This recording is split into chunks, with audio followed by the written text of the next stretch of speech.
High in the Appalachian Mountains, in the dead of winter 1937, a snowstorm raged through the night. By dawn, 3 males were gone, a father and his twin sons, leaving nothing behind but a line of boot prints in the snow, ending at the edge of a sheer cliff. What chain of events could push a man to such a breaking point? This isn't folklore, though it carries the weight of legend. It's the grim reality of the Blackwood bloodline. A clan of men who sealed themselves off from the outside world for generations, convinced that preserving their pure blood was a sign of strength. But isolation has a price, and theirs came due in the most harrowing way imaginable.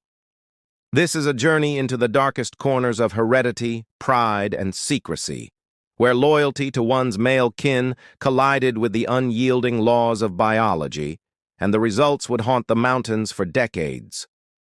If you want more untold true stories like this, make sure to hit that subscribe button, give this video a like, and share it with someone who enjoys deep, hidden chapters of history. It helps us bring you more raw, unfiltered accounts that the world tried to bury. The wind howled through the Appalachian ridges, hurling snow in twisting spirals against the wooden walls of the Blackwood settlement. By dawn, the storm had passed, revealing an eerie stillness over the mountain's frozen slopes. Outside the main lodge, tracks in the untouched snow drew the eye immediately. Heavy boot prints, accompanied by deep drag marks, led away from the door. No smoke rose from the chimney, and the silence felt unnatural. The first to notice was Thomas Blackwood, younger brother to the head of the household, Isaac Blackwood. Stepping into the cold, his breath clouded in the air as his eyes followed the strange path. The trail wound past the cabins where other Blackwood men still slept, curling toward the cliff known as Devil's Leap. Thomas felt his stomach tighten. Every man knew the danger of that sheer drop. Isaac emerged moments later, his heavy coat hanging loosely, eyes hollow from a sleepless night. Without a word, he joined Thomas, their boots crunching in unison as they traced the path across the white expanse. The drag marks grew more distinct. Thomas recognized them instantly, the marks of sled runners or a body being pulled. But there were no sleds here, and only Isaac's twin sons were too frail to walk. The snow muffled every sound, amplifying the pounding in Thomas's ears. The further they went, the clearer the truth became. Someone had taken the boys toward the cliff in the middle of the storm. As they neared the precipice, the land dropped sharply, the world falling away into a frozen river valley. The tracks ended at the very edge, the snow compressed where someone had stood for some time. Isaac crouched, gloved hands brushing the disturbed snow. "He stood here and looked down," Isaac muttered, voice barely audible. The wind tugged at his coat, carrying the weight of unspoken fear. Below, the river was a fractured sheet of ice, jagged and treacherous. The steep cliffs were laced with patches of rock and shadow, making any descent perilous. No movement stirred in the white abyss. Thomas scanned the cliff face, eyes narrowing against the glare. "We'll need ropes," he said, his tone clipped. "And every able man in the settlement. This is no simple climb." By midday, a search party of Blackwood men assembled, their faces grim. Thick ropes were looped over shoulders, ice axes clinking against belts. No one spoke of what they feared to find below. The descent was slow and treacherous. Snow gave way beneath their boots, sending small avalanches tumbling toward the river. Men dug axes into the slope, inching their way toward the valley floor. Halfway down, Thomas spotted something dark wedged between rocks, a coat. He called out, his voice echoing off the frozen walls, and 2 men scrambled toward it with renewed urgency. It was one of the twins. The boy lay still, eyes open to the pale sky, his body preserved by the cold. Thomas's jaw clenched, but he said nothing. There was no need. They found the second boy the next day, downstream, partially buried beneath snow. His frail frame seemed even smaller against the vast riverbank, his face peaceful despite the brutal end. Isaac said little, even when they returned to the settlement. The fire crackled in the lodge, but its warmth couldn't reach him. The tracks in the snow still burned in his mind. Every man present knew the truth, though none dared voice it aloud. The storm had not claimed the twins by chance. Someone had taken them deliberately, and the trail began inside the lodge itself. The Blackwood line began in 1792 when Patriarch Elijah Blackwood fled the coastal settlements under accusations of heretical practices. He journeyed west, seeking a place where only men of his own blood could be trusted. He found it in the Appalachian wilderness, a land of steep ridges, hidden valleys, and endless forests. There, Elijah built the first Blackwood Lodge, a rough-hewn structure of pine logs, stone hearth at its heart. Elijah's creed was simple but absolute. Outsiders could not be allowed to dilute the Blackwood blood. His sons were ordered to take wives only from within the clan, binding male kin through marriage alliances. The mountain isolation worked in his favor. The nearest settlement lay a day's ride away, and the winding dirt track discouraged visitors. The Blackwood men learned to hunt, trap, and trade without outside ties. Over generations, this rigid rule became law.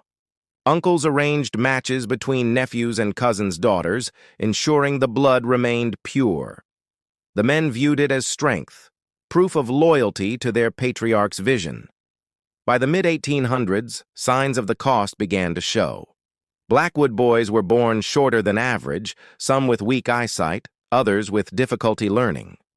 The elders dismissed it as mountain hardship, not bloodline decay. When records from nearby towns mentioned Blackwood children with fused fingers or strange bone shapes, the men ignored such talk.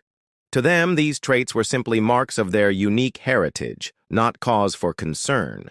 In reality, the genetic pool had shrunk dangerously. Without new blood, harmful recessive traits spread unchecked. Yet the Blackwood men saw no reason to change what had been law for nearly a century. By the early 1900s, the settlement had grown into a cluster of lodges and cabins, each occupied by related men and their chosen wives from within the kin. The outside world barely existed to them. Trade trips into town were rare and handled only by trusted men. They returned with salt, tools, and occasional medicine, but never with stories that might tempt younger men toward outsiders. Elijah's great-grandson, Isaac Blackwood, inherited the same beliefs.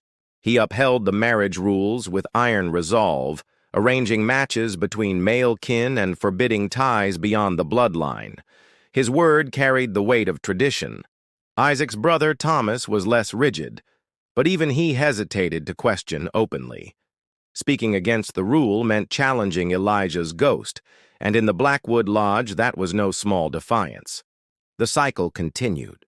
Sons married into the bloodline, producing children who bore both the Blackwood name and the increasingly visible signs of hereditary strain. No doctor had ever examined the clan closely.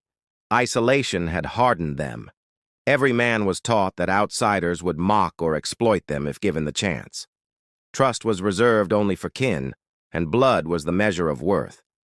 But by the late 1920s, the strain on the bloodline reached a breaking point. Isaac's twin sons, born fragile and deformed, were living proof that the cost could no longer be ignored.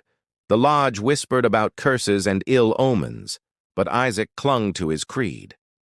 The Blackwood name, he believed, was worth any sacrifice, even if that sacrifice came from within his own line. In the shadows of the mountains, the men of the Blackwood bloodline remained defiant, unaware that their proud isolation was setting the stage for a tragedy that would echo far beyond their ridges.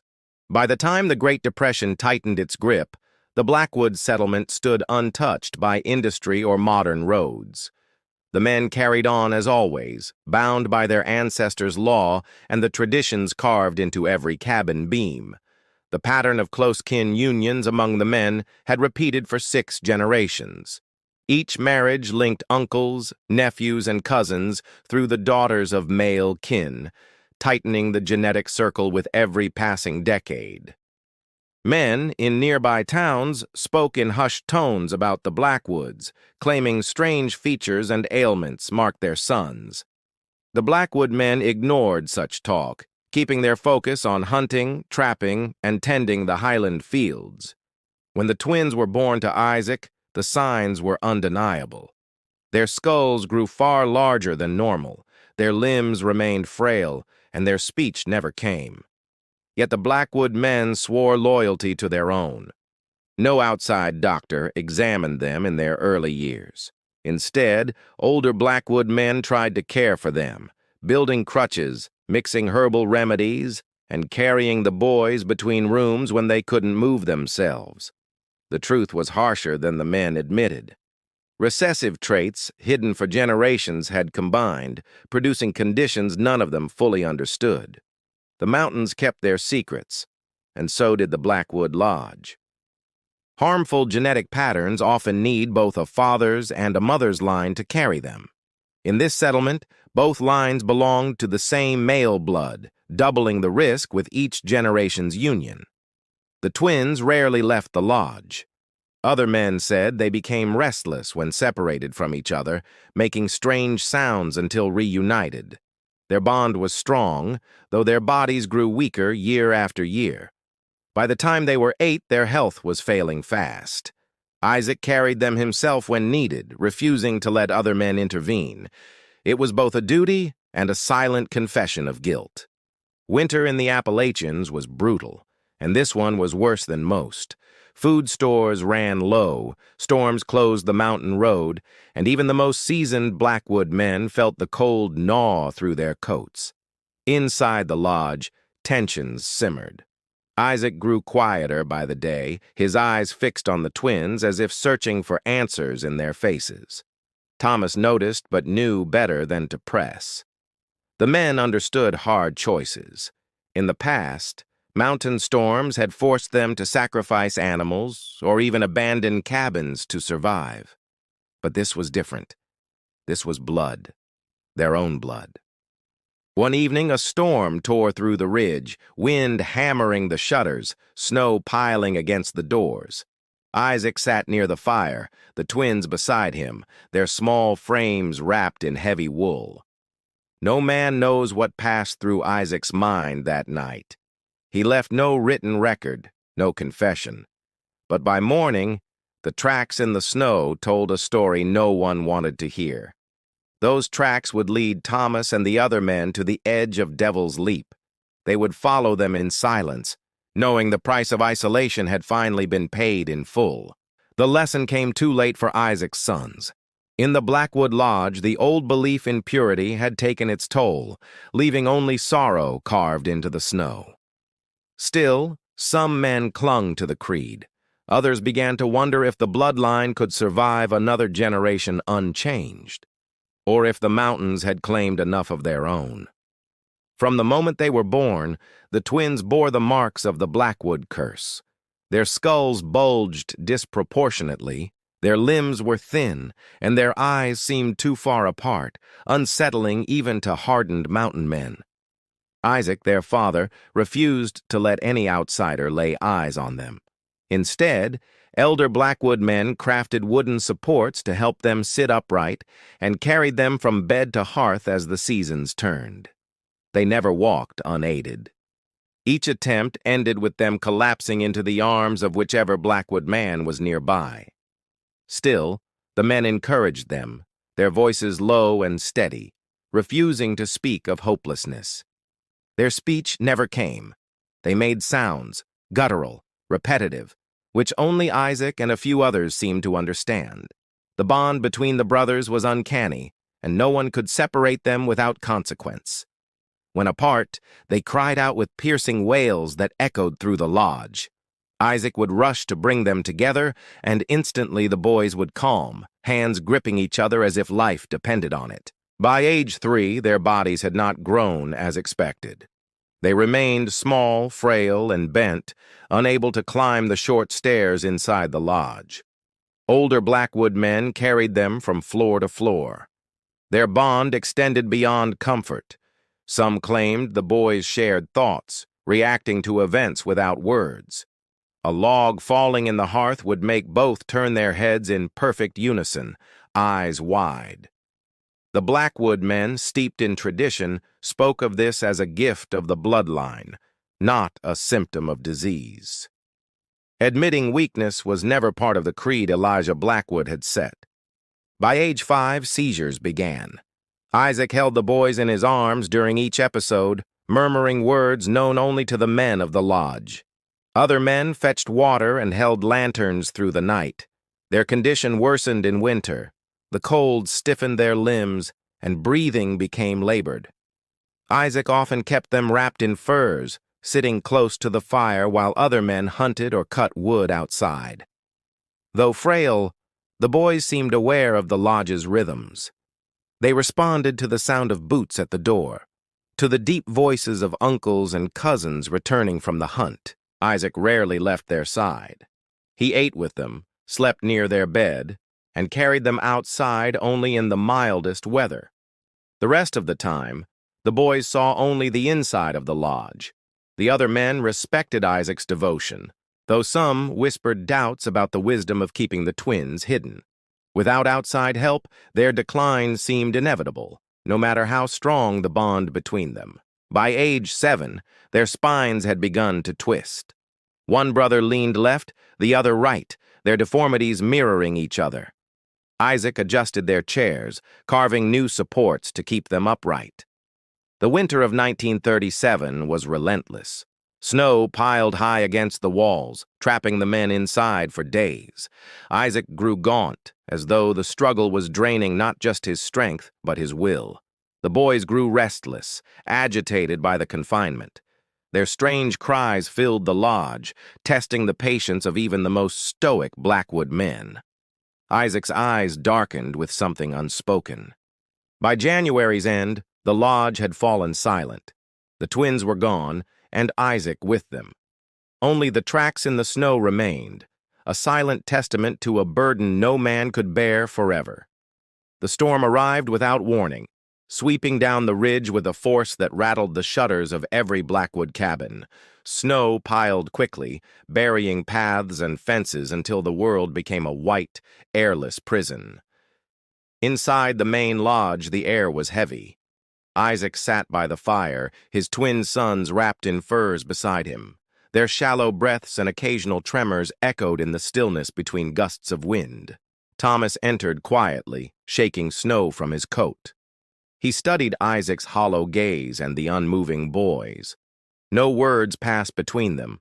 Both men knew there was nothing new to say. Outside, the other Blackwood men worked in shifts to keep the chimney clear of snow and ensure the lodge roof didn't collapse under the weight. Inside, time slowed to the rhythm of the fire's crackle. The twins cried out at intervals, their eerie synchrony drawing tired glances from the men nearby. Isaac answered each cry by holding them tighter, his jaw clenched, his mind elsewhere. Night fell early. Shadows swelled in the corners of the lodge, and the wind screamed through the eaves like some living thing. The fire roared, but it could not chase away the creeping chill. Isaac barely touched the stew brought to him by an older cousin. He kept his eyes on the twins, stroking their hairless heads as if searching for something, perhaps strength, perhaps permission. Thomas tried to speak once, asking if Isaac needed help. Isaac shook his head without looking up, his hands tightening around the boys. The firelight caught the hard lines in his face. The hours passed. The wind pressed harder against the walls, snow rattling like gravel against the windows. Somewhere deep in the mountain, a branch snapped under ice, echoing like a distant gunshot. Near midnight, Isaac rose. Still holding the boys, he wrapped them in additional furs, pulling his heavy coat over his shoulders. No one moved to stop him. The silence was too thick. He crossed the lodge, boots striking the floorboards with deliberate weight. Thomas, watching from the shadows, felt a knot tighten in his chest. He knew where that path would lead. The door opened, spilling a blast of icy air into the room. The snow outside was already waist-deep, swallowing Isaac's boots as he stepped into the swirling dark. The door shut, leaving only the fire's glow. Thomas hesitated for minutes that felt like hours, torn between chasing his brother and respecting the choice every Blackwood man was taught to make for his own. Finally, he followed the tracks into the storm. The wind cut at his face, and snow blinded him at every turn. He could just make out the single set of heavy boot prints, alongside drag marks carved deep into the frozen crust. He called Isaac's name once, but the storm swallowed the sound instantly. Ahead, the prints stretched toward the cliff, weaving only slightly, as if the path had been chosen long before that night. When Thomas reached the cliff's edge, the trail ended. Only the compressed snow where Isaac had stood remained, the river's frozen surface far below offering no sign of movement. Thomas stared into the abyss, snow clinging to his beard. Somewhere inside him, he knew the choice had been made hours before the storm began. The mountain had claimed its own once again. At first light, Thomas gathered every able-bodied Blackwood man in the lodge, their boots stamped against the frozen floor as ropes, axes, and lanterns were brought out from storage. No one asked unnecessary questions. The storm had eased, but the cold was merciless. The wind swept across the ridge, carrying a faint whistle through the pine trees. The men knew they faced not only danger, but finality. They approached Devil's Leap in single file, their breath rising in pale clouds. The cliff's edge loomed ahead, the same spot Thomas had reached in the storm only hours earlier. Ropes were anchored to sturdy pines, knots tested twice over. One man at a time descended, boots crunching into ice-packed snow, axes biting into frozen rock for balance. The drop was sheer and punishing. Halfway down, a shout echoed upward. One of the men had spotted something wedged between boulders, partially hidden beneath a drift of snow. The descent quickened, urgency replacing caution. The first boy was found there, still and pale, his eyes open toward the winter sky. The cold had preserved him, his features frozen into an expression of quiet stillness. The men worked in silence, wrapping the small body in a heavy wool cloak. No words could soften the reality of what they carried. The climb back up was slow, deliberate. The search continued along the riverbank, boots breaking through crusted snow, ice cracking under their weight. The current was sluggish beneath the frozen surface, its muted sound carrying an eerie finality. By midday of the second day, they found the second boy downstream. Snow covered most of him, leaving only a fragile arm visible. The scene stopped the men in their tracks. He too was carried back in silence, wrapped and cradled against the chest of a cousin. The weight was almost nothing, yet it pulled heavily at the shoulders of every man present. Isaac was nowhere to be seen. The search expanded, ropes lowered at different points along the cliff face, every shadowed ledge examined.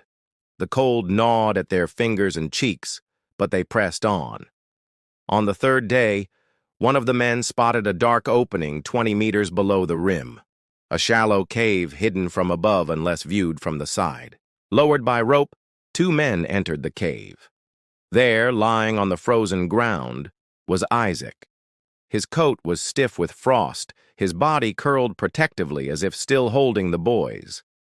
Beside him lay a leather-bound journal, shielded from the snow in an oilskin pouch.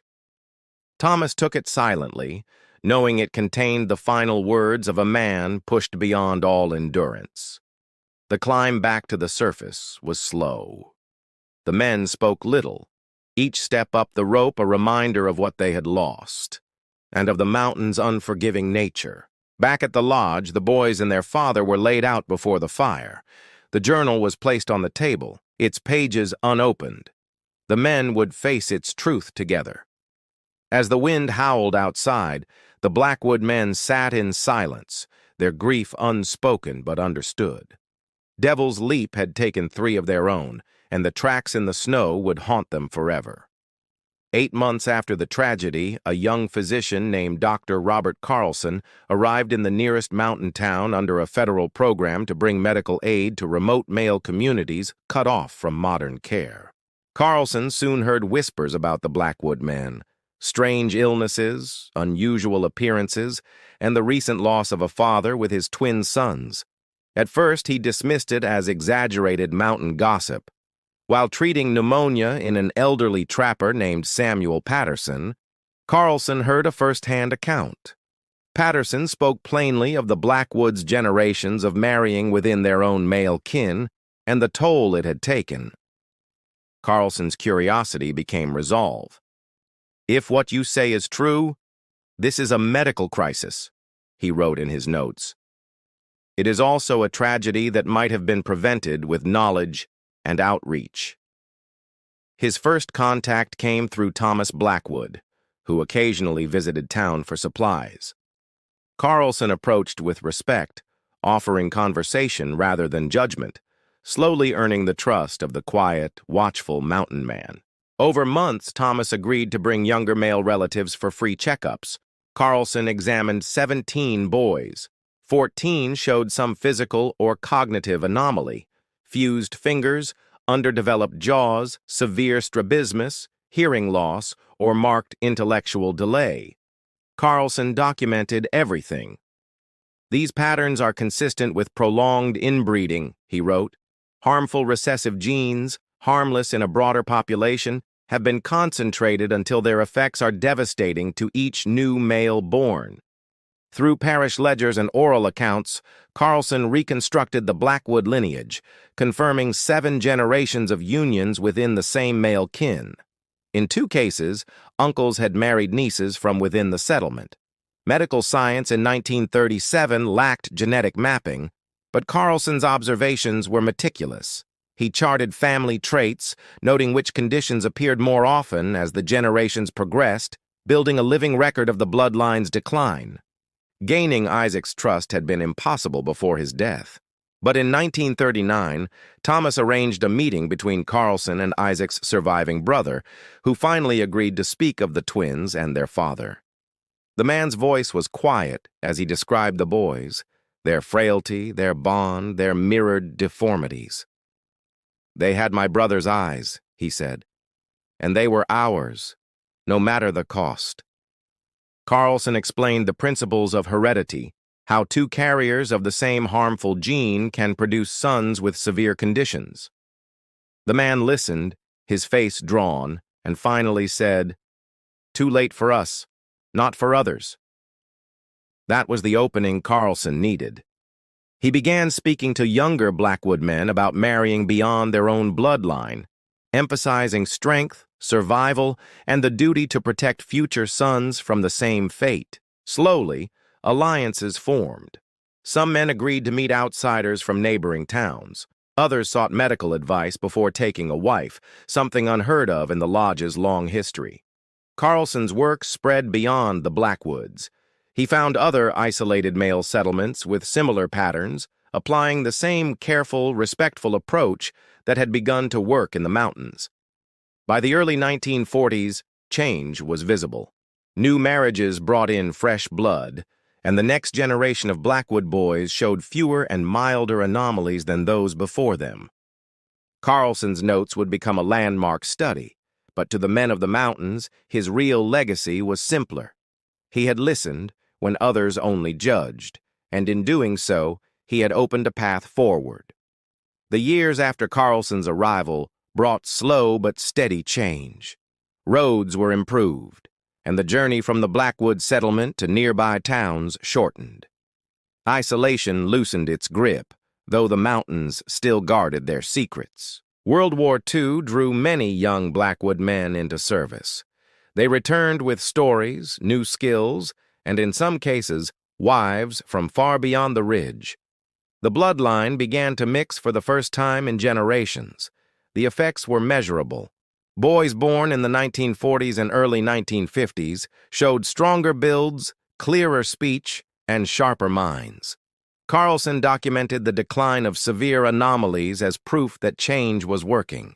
Thomas Blackwood became an outspoken advocate for avoiding kin marriages. He spoke to neighboring mountain settlements, using his own kin's losses as a warning to others who still clung to the old creed. When Isaac's nephew, Thomas Jr., became the first in the line to earn a university degree, he returned with a vision to honor the past while preventing its mistakes from repeating. In 1972, Thomas Jr. founded the Blackwood Foundation for Genetic Studies. Funded partly by the sale of lodge lands, it offered free genetic counseling to isolated rural men across the Appalachian region. "Our tragedy will not be for nothing," Thomas Jr. said in his first public statement. "If our name can save even one boy from suffering, then the cost was worth paying." The graves of the twins and their father lay on a quiet slope near the remains of the original lodge. For decades, they were marked only by simple stones, their story known mostly by kin. On the 60th anniversary of their deaths, a granite monument was placed, bearing the words, "Their brief lives brought light to what was in the shadows. May their legacy be knowledge and understanding." Carlson worked in the mountains until retiring in 1965. His study, anonymized to protect the settlement, became a cornerstone reference in the field of population genetics long before DNA testing became standard practice. Experts cited his work to show how repeated consanguinity magnifies genetic risk, especially in closed male communities. Carlson proved education and new alliances could reverse the damage within a few generations. By the late 20th century, the Blackwood name no longer carried whispers of deformity or curse. Younger men moved to cities, married beyond the ridge, and carried only fragments of the old tale. Yet for those who remembered, the lesson was clear. Loyalty to kin must never mean blindness to danger. Pride in heritage should never outweigh the health of sons yet to be born. The abandoned main lodge eventually collapsed under snow and time. What remained were stories, the foundation's work, and the quiet resolve of men who had chosen change over tradition's ruin. In the early 1980s, a national documentary brought attention to isolated mountain settlements. Anonymized interviews with Blackwood men told of hardship, change, and the courage to break a cycle centuries in the making. Today, descendants live across the country. Some know every detail of the story, others only suspect pieces of it. But all are heirs to the hard-won legacy forged in those frozen ridges. As Carlson once wrote in his final notes, "Human history holds many tales of suffering born from ignorance, but just as many of redemption through knowledge. The Blackwood line embodies both."